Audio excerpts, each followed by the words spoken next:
आज पहला दिन होता है ना, बहुत लोगों को ज्वाइन करने में दिक्कत होती है। हाँ, आप लोग को सब ठीक है ना? आवाज वगैरह आ रही है? बढ़िया। ठीक है। आज से हम लोग शुरू कर रहे हैं रिटेन इंग्लिश कोर्स। और रिटेन इंग्लिश कोर्स जो है ना, इसमें सबसे ज्यादा फोकस की जरूरत होती है। दूसरी बात है कि जो भी नॉलेज हमने अभी तक लिया है बचपन से लेके अभी तक, वोकेबलरी से रिलेटेड या ग्रामर से रिलेटेड, उन सब को रिकलेक्ट करने का जरूरत पड़ता है। क्योंकि लिखते समय ना आपके पास काफी ज्यादा चांस होता है अपने आप को सुधार करने का। और ये सही साधन है, सही मीन्स है कि जहाँ पे आप अपने स्टैंडर्ड को, आप अपने कैरेक्टर को सही तरीके से इम्प्रोवाइज कर सकते हैं। और लिखने में गलती बिल्कुल ना हो ग्रामर का, इसका ध्यान रखना है। क्योंकि वो गलतियां जो है ना, ग्रामेटिकल इरर्स, वो एक तरह से एकदम अ, बहुत भद्दा लगता है। जैसे एक साफ सुथरा शीशा पे थोड़ा दाग हो तो दाग दिखता है ना, तो वैसे ही ग्रामेटिकल एक्सेप्टेंस बहुत ज़रूरी है ना। और ये मैंने रिटेन इंग्लिश कोर्स जो शुरू किया है, बहुत प्लानिंग के साथ किया है। हम मुझे पता है रिटेन इंग्लिश कोर्स में ट्रांसलेट करने का, कुछ सेंटेंस ट्रांसलेट करने का दिक्कत होता है। तो इसके लिए पहले मैंने ट्रांसलेशन कोर्स लाया था कि चीज़ें और ज़्यादा कन्वीनियंट फील हो। अच्छा, और ये रिटेन इंग्लिश कोर्स बहुत एम्बिशियस कोर्स है। ये ऐसा कोर्स है जो मैंने आज तक, मतलब आपको, मतलब पूरे हिंदुस्तान में ऐसा कोर्स नहीं मिलेगा जो चीज़ मैं आपके साथ शुरू कर रहा हूँ।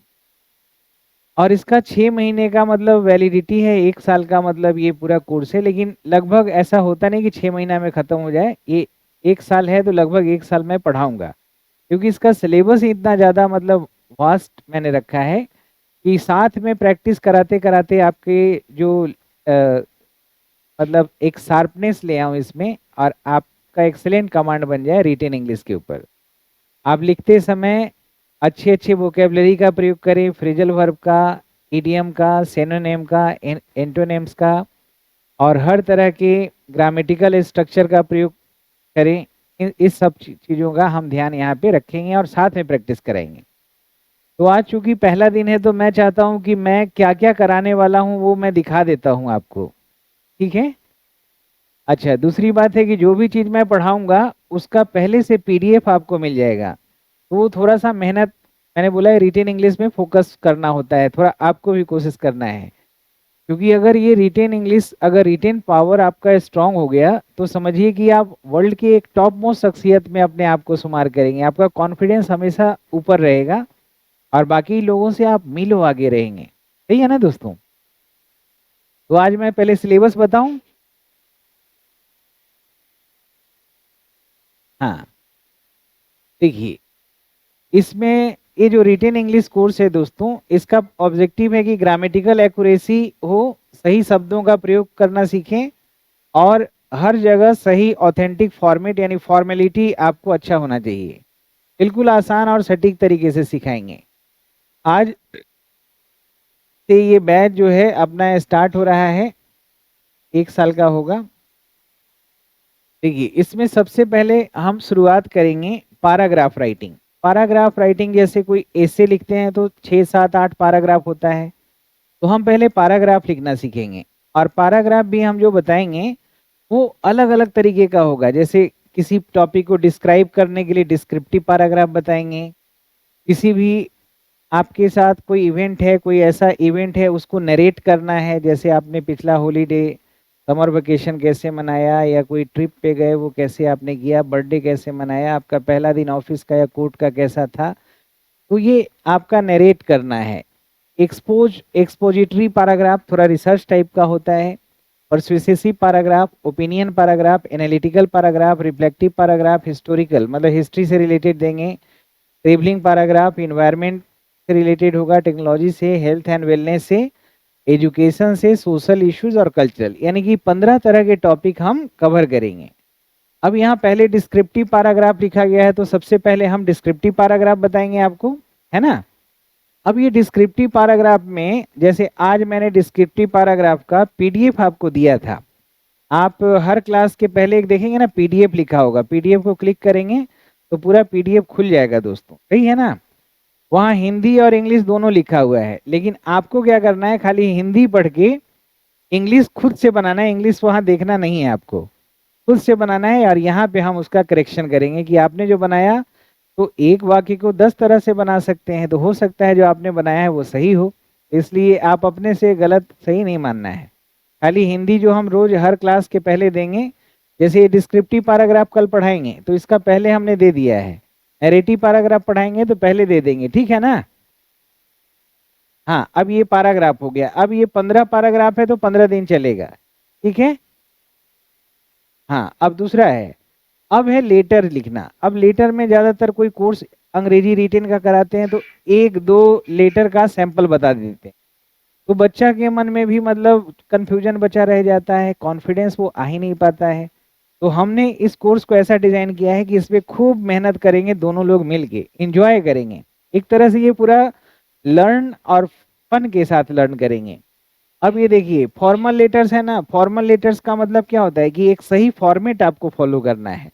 तो कहीं बैंक में लेटर लिखना है, या एप्लीकेशन लिखना है, या थैंकिंग लेटर लिखना है, अपोलॉजी लेटर लिखना है, बिजनेस का लेटर लिखना है, तो थोड़ा थोड़ा सा मतलब लैंग्वेज और वो सारी चीजें चेंज होती है।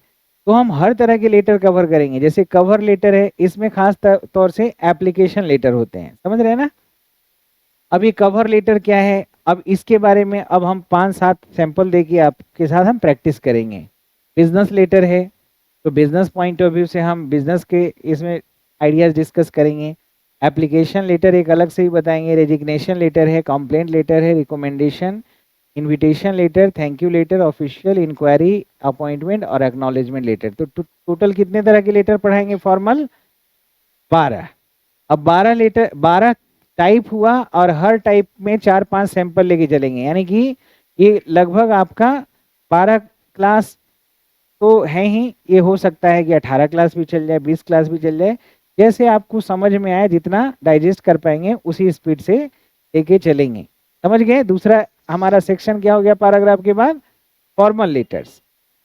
हाँ, अब इसके बाद इनफॉर्मल लेटर्स में क्या हो गया कि जैसे इसमें हम इनफॉर्मल लेटर का फॉर्मेट भी देखेंगे, और इसमें जैसे फ्रेंड फ्रेंड को लिख रहा है, या आप अपने रिलेटिव्स को लिख रहे हैं, किथ एंड किन को लिख रहे हैं, अपने जानने वाले लोगों के बीच में होता है, ये ऑफिशियल नहीं होता है।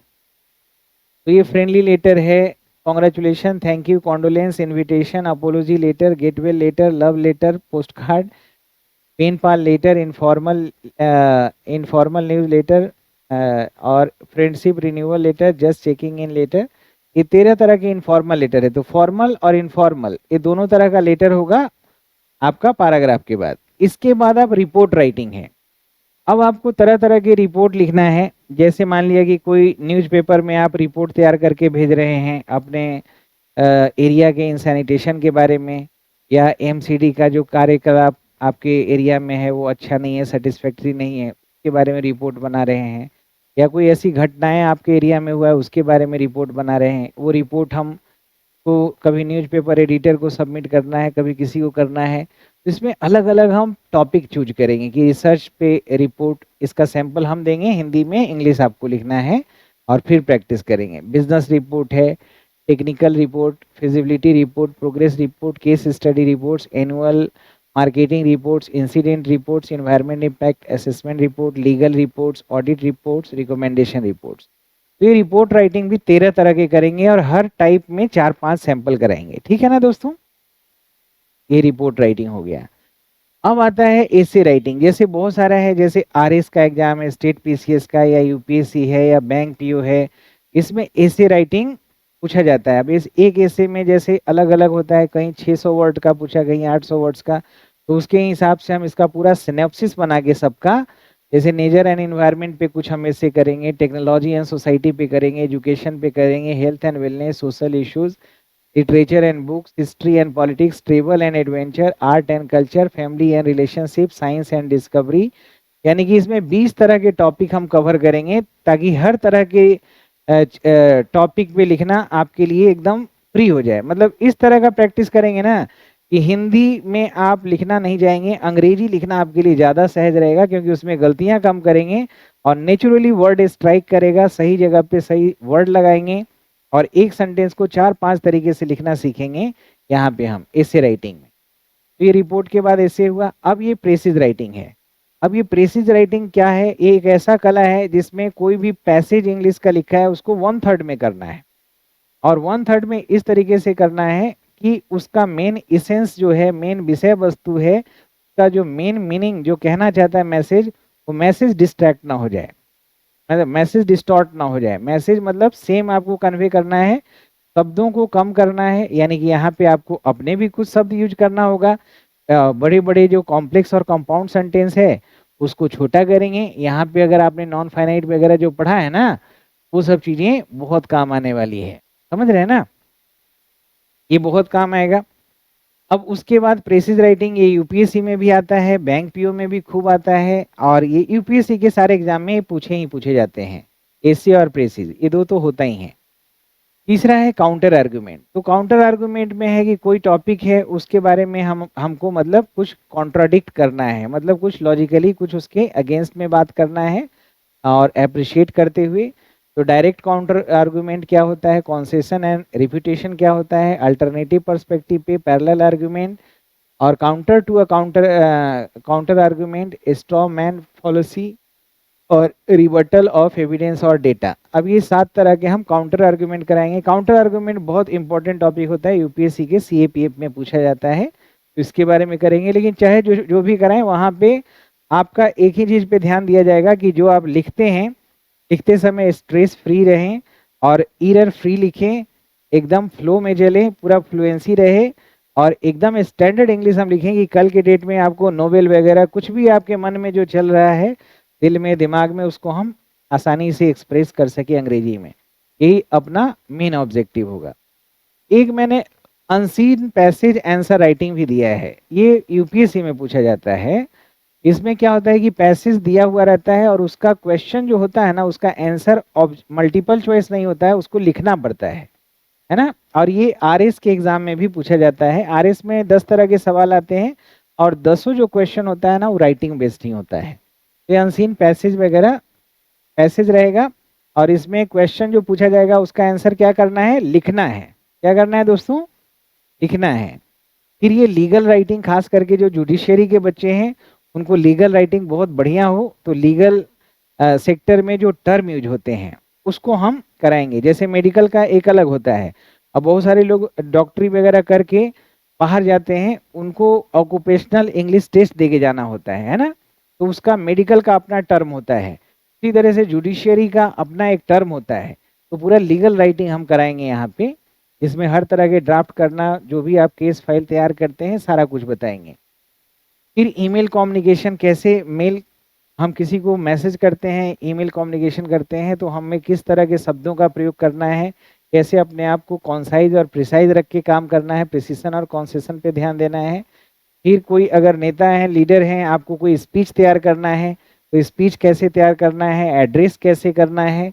और फिर लास्ट में रिज्यूमे राइटिंग करेंगे, जो बहुत ज़्यादा इंपॉर्टेंट आपके लिए नहीं है लेकिन बता देंगे। तो ये टोटल कितने टॉपिक कवर करेंगे, 12 टॉपिक, और नीचे अंदर में बहुत सारे सब डिवीजन है ना। 12 टॉपिक का क्या है, सब डिवीजन है। सही है ना दोस्तों। हाँ, ये पूरा कराएंगे तो ये 6 महीना का कोर्स है, लेकिन ये 6 महीना में पूरा नहीं होगा, इसमें टाइम लगता है। अब ये देखिए, ये जो है इस तरह से, जैसे पहला है आपको मैंने जो दिया था डिस्क्रिप्टिव पैराग्राफ, 15 तरह का पैराग्राफ है ना, उसमें पहला है डिस्क्रिप्टिव पैराग्राफ, ठीक है ना। तो ये मैंने पीडीएफ दिखा रहा हूं जो मैं आपके ऐप में डाल दिया हूं। अब ये जैसे देखिए, ये जैसे है तो 3 सेंटेंस का है, सुबह की सैर, और एक सेंटेंस हुआ सुबह की सुनहरी किरणें एक नए दिन की शुरुआत करती है। एक सेंटेंस, जब सूरज उगता है तो वातावरण में ताजगी फैल जाती है। दूसरा सेंटेंस, वो हमें शीतल हवा की प्यारी लहरें खिलते हुए फूलों की महक लेकर आती है। तीसरा सेंटेंस, और चौथा सेंटेंस, मतलब 3-4 सेंटेंस का 5-6 पैराग्राफ दिए हैं। ये हमारा जो है डिस्क्रिप्टिव में डिस्क्राइब कर रहे हैं, सुबह के सैर के बारे में हम वर्णन कर रहे हैं, ठीक है ना। तो ये पीडीएफ मिला है। अब इसका हमने लिखा भी है, लेकिन आपको हिंदी खाली पढ़ के इंग्लिश अपने से लिखना है, और कल हम चेक करेंगे उसको, कल साथ में बनाएंगे। जैसे ये पूरा पीडीएफ ये वाला मैंने डाला है, समझ रहे हैं ना। दूसरा है जैसे पिकनिक का मौसम, जैसे तीसरा है आपका बच्चों का खेलना, ठीक है ना। और चौथा है आपका गर्मियों की छुट्टी, और 5वां है आपका अपने घर का वर्णन, ठीक है। और 6ठा है समुद्र किनारे पर सूर्यास्त। यानी कि कल के लिए हमने 6 ही दिया है। कितना दिया है? 6। यानी कि 6 पैराग्राफ है और ये पैराग्राफ का जो साइज है बहुत छोटा छोटा रखा गया है क्योंकि अभी शुरुआत है। तो इसको आपको बनाने का प्रयास करना है पहले, और यहाँ से हम कल शुरुआत करेंगे। जैसे देखिए, सुबह की सुनहरी किरणें एक नए दिन की शुरुआत करती है। तो ये जो करती है ना, शुरुआत करती है, क्या करती है? शुरुआत करती है। तो ये हिंदी सेंटेंस के लास्ट में वर्ब होता है। वर्ब कहाँ होता है? लास्ट में होता है। शुरुआत करती है, नए दिन की शुरुआत कौन करता है? सुबह की सुनहरी किरणें। तो ये हमारा सुबह की सुनहरी किरणें क्या हो गया? सब्जेक्ट। समझ रहे हैं ना? तो लास्ट में वर्ब से पूछेंगे जब क्या होता है? उगता है। क्या, कौन उगता है? सूरज। तो सूरज हो गया सब्जेक्ट। तो वातावरण में ताजगी फैल जाती है। क्या फैल जाती है? ताजगी। ये सब्जेक्ट हो गया। सुबह में शीतल हवा की प्यारी लहरें खिलते हुए फूलों की महक लेकर आती है। क्या लेकर आती है? फूलों की महक लेकर आती है। समझ रहे हैं ना? सुबह की सैर प्रकृति के सौंदर्य का आनंद। तो यहाँ पे सब्जेक्ट पहचानना है। सब्जेक्ट सिंगुलर है प्लूरल है, उसको देखते हुए आपको वर्ब लगाना है। सही है। और जो शब्द है मीनिंग का प्रॉब्लम होगा, वोकेबलरी का प्रॉब्लम होगा। तो इसके पहले ना हमने 2 कोर्सेज आपको दिया है, वोकेबलरी का भी और ट्रांसलेशन का भी, है ना। ये दोनों कोर्स देने के पीछे कारण यही था कि हम राइटिंग और स्पोकन जब लाए ना, तो उस समय वो चीज़ों का आपको जो है फ्लेवर मिलता रहे, और हम उन चीज़ों को रिकॉल कराएंगे तो एक एक वर्ड का 10-10 5-5 वर्ड बताते रहेंगे, तो एक बहुत अच्छे से दिमाग में बैठ जाएगा। तो आज की शुरुआत हमारा बस ये था कि आपको इंट्रोडक्शन करना है। कल से हम एक्चुअल क्लास की शुरुआत करेंगे, और एक बार एक ही पैराग्राफ या 2 पैराग्राफ, आपकी मेहनत है, जितना हो सकता है एक बार अपने नोटबुक बना लीजिएगा, और उस नोटबुक में 1-2 पैराग्राफ, 6 पैराग्राफ दिए हैं ना, तो कोशिश करिए, जितना कोशिश आप पहले से करेंगे ना तो ज़्यादा समझने में फिर मज़ा आएगा। ठीक है ना? तो कल मिलते हैं, और कल से पैराग्राफ पहला शुरू करते हैं डिस्क्रिप्टिव पैराग्राफ से। ठीक है दोस्तों? कल मिलते हैं, ठीक है ना, 9:30 में।